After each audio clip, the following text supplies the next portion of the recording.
I am here with Alison Wyman of UMaine Track and Field and Cross Country. Alison, nursing student here at the University of Maine.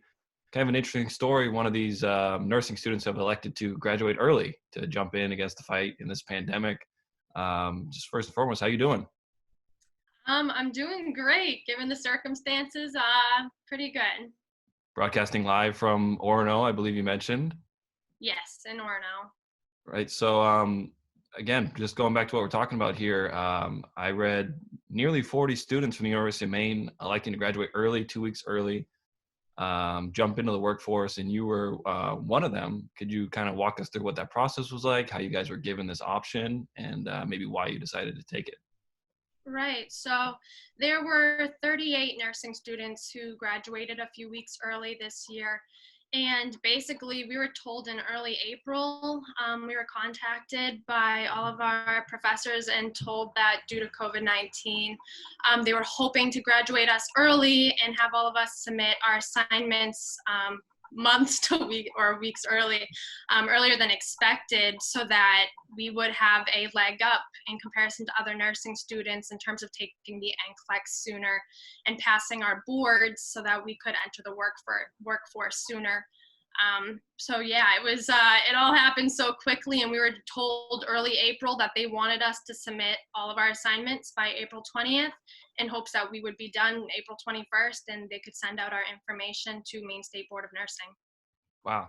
So it was less of a voluntary thing and more of just an overall plan for the department?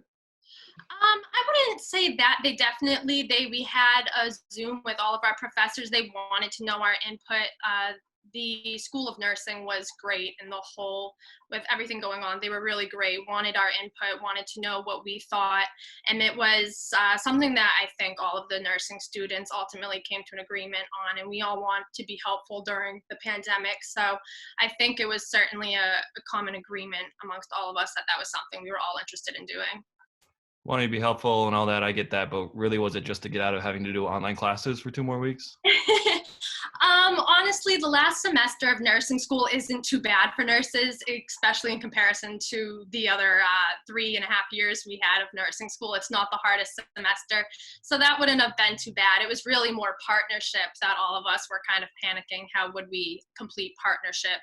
But honestly, the way we look at it is it's just that much sooner that we can start studying for boards. So it was kind of we win some, lose some there. Right. So talking about that NCLEX, I think is how you pronounce the acronym that I found Yeah. while researching. I read that there's only two centers in Maine that you could take this exam and that they were closed for a long time. How did you guys remedy that situation during this pandemic? Right. So everything during this pandemic has been very confusing in terms of having to take the appropriate steps to take that exam, to take that NCLEX. However, as I said, the UMaine School of Nursing, they have been unbelievable throughout the whole process and really doing the research for us, telling us the step-by-step process that we had to take and how we had to go about signing up and registering to take the exam. But yes, as you said, I think there are only two testing centers open in the whole state of Maine as of May 1st. And so a lot of us will be traveling. I had to travel to Augusta from Orono just to go get my fingerprints taken. It's the same way with fingerprints. There's only a couple centers open. But there are also a lot of changes being made for the NCLEX itself. Normally, there's about 75 questions minimum and a 265 maximum amount of questions for the NCLEX. However, because they don't want us to be in there for an excessive period of time, they've changed the exam so that there's going to be a minimum of 60 questions and a maximum of 130 questions. So that's a huge difference for us. Wow, that's pretty amazing. So now let's say you get in, you get your NCLEX all taken care of. What's next for you personally? Have you chosen a hospital that you're going to go to next, or what's your plan? Yeah, so I'm incredibly excited. I accepted a position on the same floor that I had my senior partnership on, which is maternity and pediatrics at Maine General in Augusta, Maine. I am part of a residency program, so I will have 12 weeks of orientation at the hospital, transitioning throughout the entire hospital on every floor and unit before actually beginning on my floor, which is maternity and peds. Hmm. Was your decision always going to be to stay in Maine to work, or has that been affected at all by the craziness of the last couple months? No, not at all. I'm from Massachusetts. I always thought I would go back down to Massachusetts and work in a Boston hospital, but just my 4 years here at UMaine, the state really grew on me, and I love Maine, and I would love to be able to give back to the community that's given me so much throughout the past 4 years, and I don't think I'll honestly ever leave the state of Maine now that I really do love it. That's amazing. Well, we're happy to have you.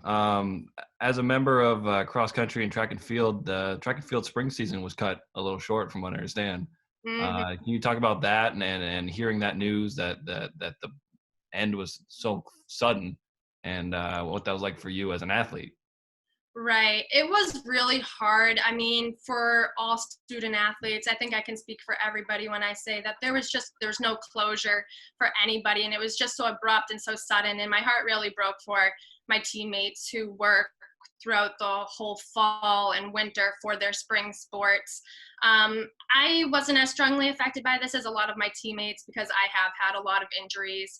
And I sat down with my coach at the beginning of the fall semester, and with all of my injuries, we both came to the agreement that it was more important for me to focus on partnership in nursing school this last year of mine versus continue to run through injuries and try to get better just for one or two seasons. So, as I said, I wasn't as strongly affected by it in terms of competition, but I'm in the locker room with my teammates every day, and they're the ones who my heart really broke for. And as I said, the athletes that only have a spring sport, and that's really hard to watch other athletes have to go through. At least with me, running, we're a year-round sport. We have cross country, winter track, spring track. So it really is unfortunate for spring athletes. So with all these different communities you're a part of, you've got your track and field, your cross country, and your nursing kind of main communities. Have you guys been able to stay in contact and talk with each other and be supportive through this? How have you guys been doing that? Oh yeah, absolutely. Our coach, Mark Leck, he is constantly sending emails and making and checking in on all of us. I'm sure all coaches for all of the teams are doing that, just making sure that their student athletes are doing well, not just making sure that we're doing well academically, but personally, athletically, taking care of ourselves. And our coaches have been great with that. Our academic advisors in the athletic center have been great with reaching out and making sure to stay in touch. We never throughout any of this I think the athletes have felt alone in it. So that's really good. They're doing a great job of making us still feel like we are part of the team. Amazing. Yeah, I mean that's a lot of the questions I had. What are you doing to stay busy during this quarantine on a personal level? Staying inside in beautiful Orono. Yeah, I mean, you would think it's easy to study for the NCLEX with nothing going on, but I don't know. That's what I'm trying to do. I'm just trying to use it as a really good excuse to have to stay in, buckle down, and study like crazy for that exam that I'll be taking in early June, just way sooner than I had expected to have to take it. So I'm just using it as a good reason to have to keep my head in the books and study away. Wow, that's better, more productive than I've been during this quarantine. So kudos to you. Well, I'm Uh, trying. yeah. Well, that's all I got. Thank you so much for joining us for a little chat and catching up with us. Best of luck on the NCLEX. Thank you for all you're doing for the state of Maine and for the country as a whole. We appreciate you and all your fellow nurses. Again, thank you very much for joining us. That's all. That's all I've got. So get back to studying. Thank you so much. Have a good rest of your day. Thank All you. right. Thanks, Allison.